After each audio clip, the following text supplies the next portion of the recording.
Good day, I am Irish Nicole Ordanza, and for today I will be presenting movement terminologies.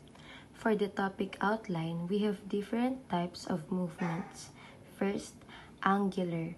Under that is flexion and extension, abduction and adduction, and circumduction. The other one is rotational. Under that is lateral and medial, supination and pronation. And lastly, special movements which consist of inversion and eversion, dorsiflexion and plantar flexion, opposition and reposition, protraction and retraction, elevation and depression, and lastly, for the angular movement, we have flexion.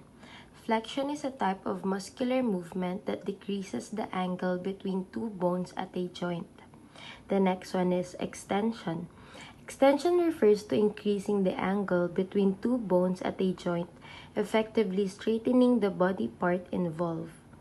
And lastly, hyperextension.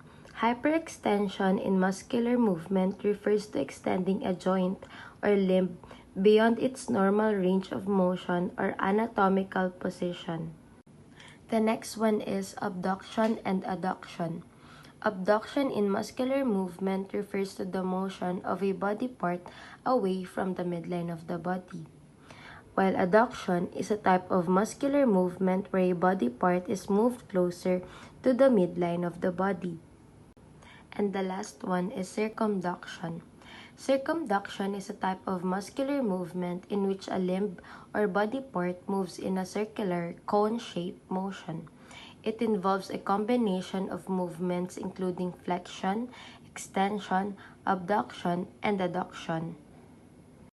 Moving on to rotational movement, we have medial internal and lateral external. Medial internal refers to the turning of a limb or body part towards the midline of the body, while lateral external refers to the turning of a limb or body part away from the midline of the body. The next one is supination.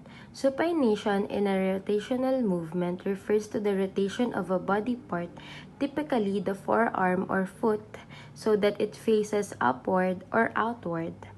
While pronation is a type of rotational movement where a body part, typically the forearm or foot, rotates inward.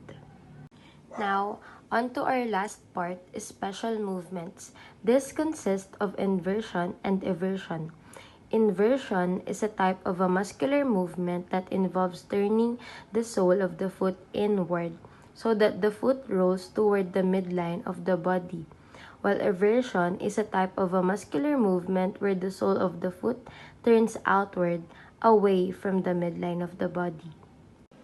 Moving on to the next one, which is dorsiflexion, is a muscular movement that decreases the angle between the dorsum or top of the foot and the shin, causing the foot to move upward toward the leg.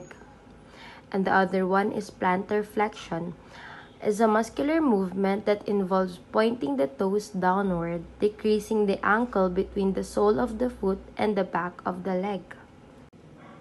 Now, we're on opposition and reposition.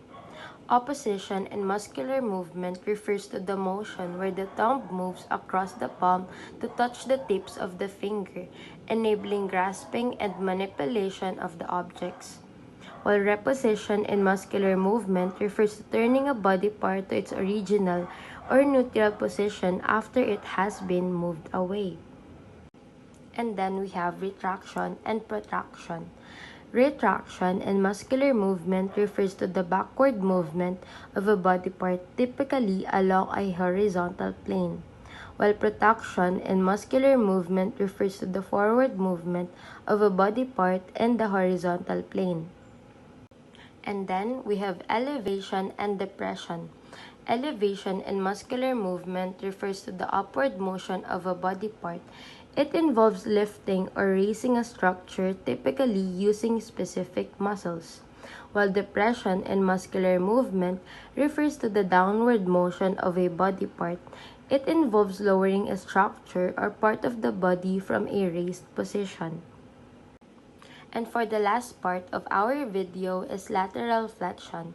Lateral flexion refers to the bending movement of the body or a body part to the side, away from the midline. And that's it for our video. I hope you learned and thank you for listening.